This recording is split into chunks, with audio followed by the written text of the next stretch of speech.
Et vous le savez, dans Toulouse et vous, on parle entreprise, business, avec Business et vous, toujours avec Cédric, bien sûr. Et oui.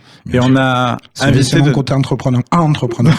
On a réinvité justement Virginie Boé-Guichard, qui est avec nous de gvotresolution.com. Bonjour Virginie.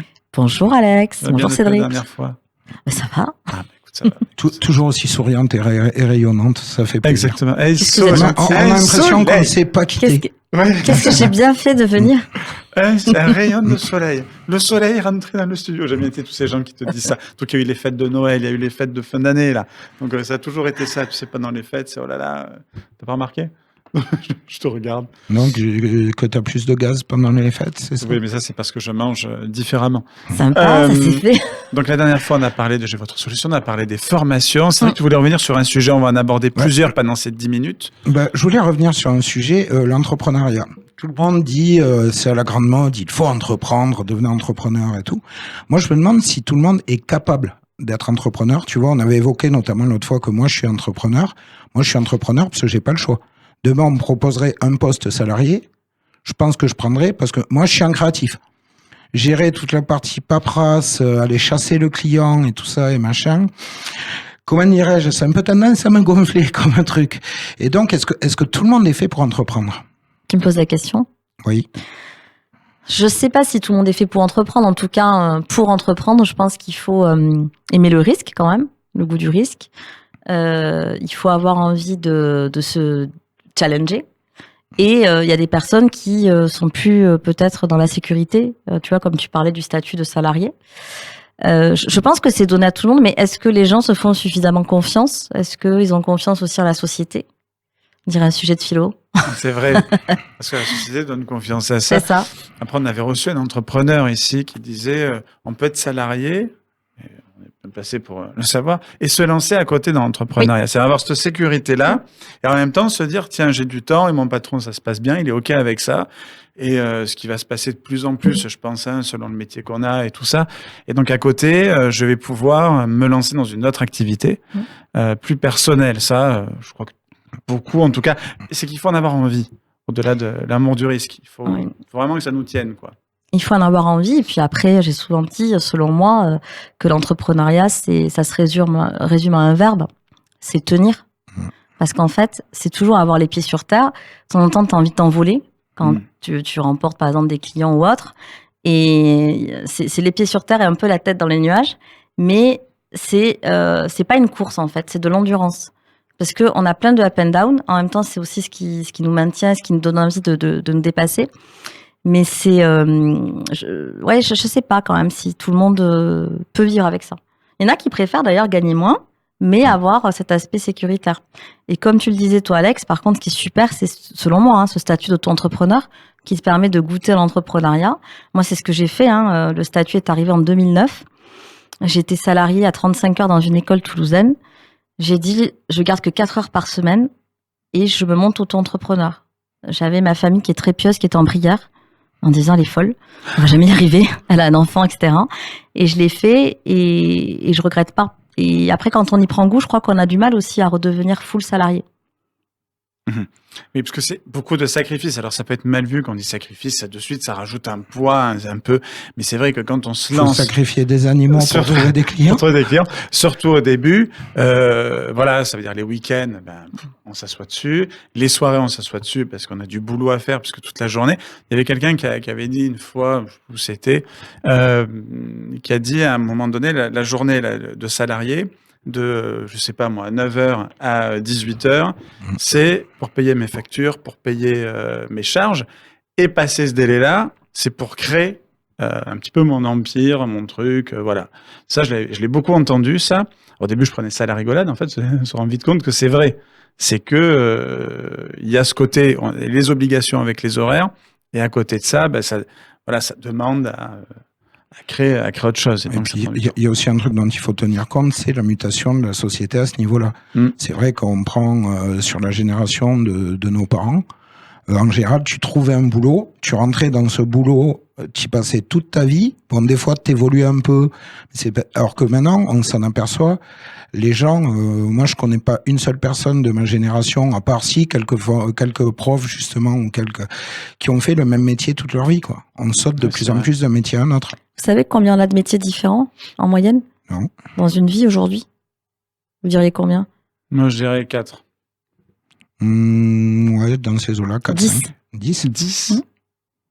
Attends, cuisinier, IMO, en radio. Ah, est-ce qu'on peut compter ça va plusieurs vite, métiers dans Ouais. une... En moyenne, mais depuis 5-6 ans, les personnes là ont une dizaine de métiers différents. D'accord. Mm. C'est énorme.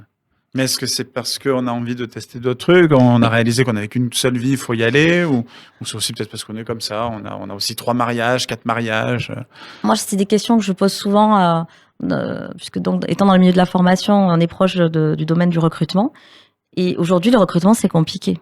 Peut-être que vous le voyez, vous Oui, aussi. c'est vrai qu'il galère. Bon, Et vous avez tous un ami d'un ami qui dit moi je change de métier ou j'arrête, voilà. Et il a été noté que ça s'est intensifié, vous avez peut-être dû le voir pendant le Covid en fait. C'est-à-dire que les gens se sont dit stop, la vie que j'avais avant je l'arrête, ou au contraire, il y a eu beaucoup en fait, ça a été jour-nuit un peu à l'issue du Covid. Il y a eu d'ailleurs des mariages, des séparations, pareil dans l'entrepreneuriat. Donc je pense que ça s'est pas mal développé à ce moment-là. Et les jeunes d'une vingtaine d'années que j'ai dans mon entreprise, et j'en ai encore une fois une à la maison, disent est-ce qu'il faut travailler pour vivre ou vivre pour travailler? Et ça, c'est un peu le thème d'actualité. Et souvent, ce qu'ils veulent faire, d'ailleurs, les très jeunes comme ça, ils veulent travailler un petit peu et aller faire le tour du monde. Et après, ils verront. Alors que nous... alors nous, j'ai pas le même âge que vous, tout à fait. Quand je fais le tour du quartier, déjà, c'est beaucoup. Voilà. Mais t'as oublié d'acheter ton café, il faut... Mais je veux dire, nous, on n'était pas du tout dans ce mood-là, quoi.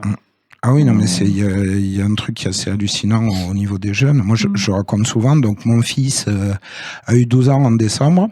Il m'a dit, papa, je veux devenir cuistot. J'ai dit, écoute, t'es en 5e, si tu veux, en 4e, tu peux attaquer une formation professionnelle. Tu vas me l'envoyer. Il m'a regardé, il m'a fait, non. Non, parce que là, pour l'instant, j'ai envie, mais je sais pas si ça va me durer. Donc, j'attends d'arriver à la 3e.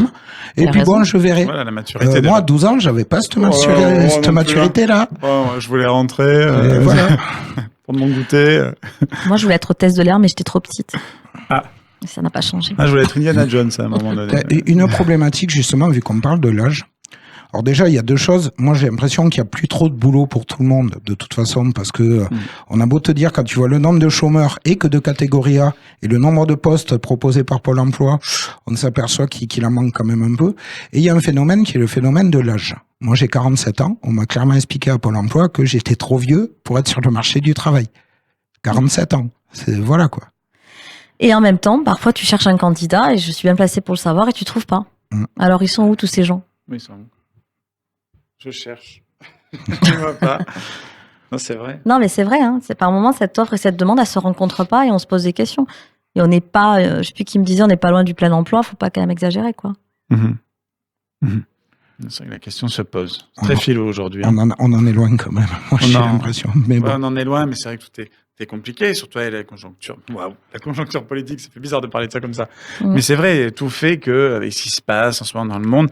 Donc, quel est le conseil qu'on pourrait donner vraiment à quelqu'un qui a envie de se lancer en entrepreneuriat, qui est foufou, qui se dit je vais forcément y arriver de suite, ça va marcher. Alors on voit beaucoup de réels sur les réseaux sociaux, de TikTok, you speak very well English. où ils sont là, tu sais, à parler à rien, parce qu'il y a personne en face d'eux en réalité, les 3/4. C'est pas des vrais podcasts qu'ils font, c'est des trucs. Je sais, je l'ai fait une fois pour rigoler, et c'était ça pour parler de crypto-monnaie, tout ça.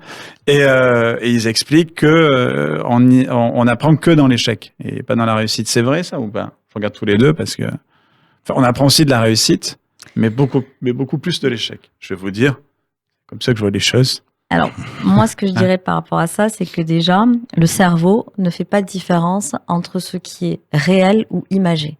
Donc déjà, la première chose avant de se lancer, c'est de visualiser l'objectif. Après, ça fait pas tout, parce qu'on peut visualiser, rester dans son lit, ça fera pas la même chose. Donc, on va se donner les moyens, mais je crois beaucoup à cet aspect mindset en tout cas. Et oui, les échecs, bien sûr que souvent, je les vois, ces reels dont tu parles, là, où il y a même une espèce de balle, et si c'est tout droit, elle va pas vite, et puis si ça descend, si ça monte, elle va plus vite. Ouais. Voilà, c'est un peu ça, oui. Et, C'est vrai. J'avais pas vu ça là.